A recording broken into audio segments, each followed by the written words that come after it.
So there's a lot of ways to win in Marvel Snap. Play control abilities to prevent your opponent from playing all three lanes and interrupt their game plan. Overwhelm your opponent with a volley of smaller guys with Patriot Ultron decks and Beast Bounce decks. Or if you hate yourself and everyone around you, just play Galactus. Every single one of these, however, relies on achieving bigger numbers than your opponent to come out on top. And one of the most consistent ways to make bigger numbers than your opponent can deal with, and by far my favorite card to brew with that combines creative deck building and varied answers with immense power output, is the one, the only, Darkhawk.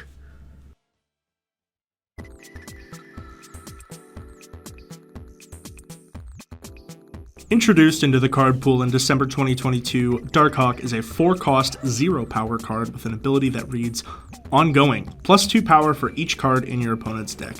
Independently, this is not an especially insane ability, as at the end of an average game of Marvel Snap, your opponent will have 3 cards left in their deck, which will leave Darkhawk at just 6 power, but Darkhawk gets really, really good with the cards that enable him, chief among them being the Rock Slingers. Korg and Rock Slide have perfectly fine power levels for their energy cost, but their abilities act as not only fuel to boost your Hawk, but also disruption if your opponent ends up pulling a rock out of their deck rather than one of their important cards.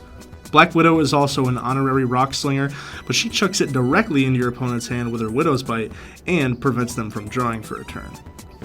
Bast is another card that is spectacular when used in tandem with Darkhawk, as she gives him a base power of 3, making that unassisted power by the end of the game 9 at the least, and just unreasonably huge when paired with his other buds.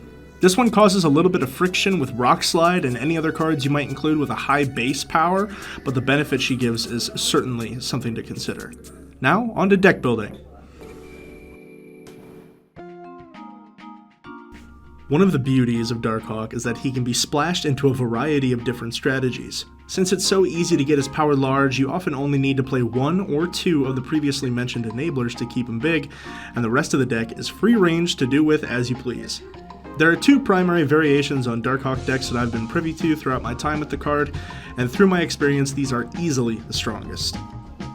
This is the deck I took to Infinite during the Quantumania season. That season was characterized by Thanos and Shuri dominance, and the fact that an off-meta pick like Darkhawk battled its way all the way to the top is a huge testament to the power and versatility of this card. Devil Dinosaur is a favorite card for many players as you get him early on in Pool 1, and he provides another huge ongoing body alongside your Darkhawk to dominate the board with. Cards like Mystique and Moon Girl are commonplace for Devil Dino decks, and likewise provide a very similar advantage for Darkhawk, but once you start copying your Rock Slingers and just chucking rock after rock into your opponent's deck, it can quickly spiral way out of control for them and make it very hard to come back late game. In terms of sheer numbers, reliability, and results, the Devil Dino build has been my go-to when I really want to perform.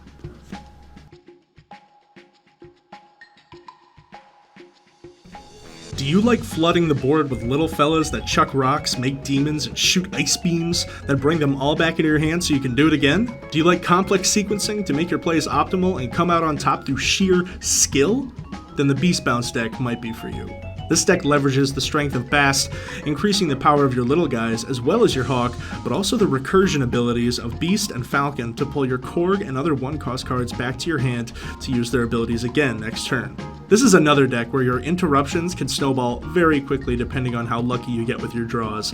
Chucking rocks into their deck again and again, and increasing the cost of their cards again and again, and preventing them from drawing again and again, it just gets way out of control. This one is a bit more dependent on the meta to truly be a top-tier contender, as sometimes restrictive cards such as Sandman or Wave can completely neuter your game plan, but this deck is easily the most fun to play out of any deck I've tried in Marvel Snap, and I strongly recommend it if you're looking for something a bit harder to pilot. Here are some locations to look out for in your games. Vibranium Mines and Lechugia can be particularly beneficial, as there have been more than a few instances where my opponent absent-mindedly filled those locations only to watch my Darkhawk's power spiral way above curve. Nowhere provides a safe spot to place your big cards without fearing Shang-Chi, and Onslaught Citadel is obviously a blowout location provided you keep them protected.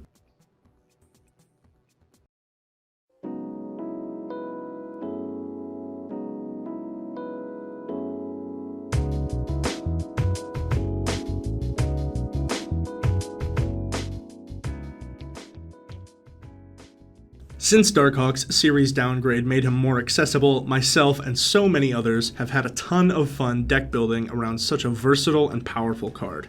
Since I picked him up, there hasn't been one format where Darkhawk hasn't had a place, and to be perfectly honest, I think he's probably one of the safest bets to run if you're looking to reach infinite. There's plenty of room for experimentation and skill expression, and I can't stress enough how dope his base artwork and variants are. Easily one of the best variant lineups in the game. I sincerely hope you got something substantive from this guide, and I can't wait for you guys to tear it up on the Marvel Snap ladder with the man himself, Darkhawk.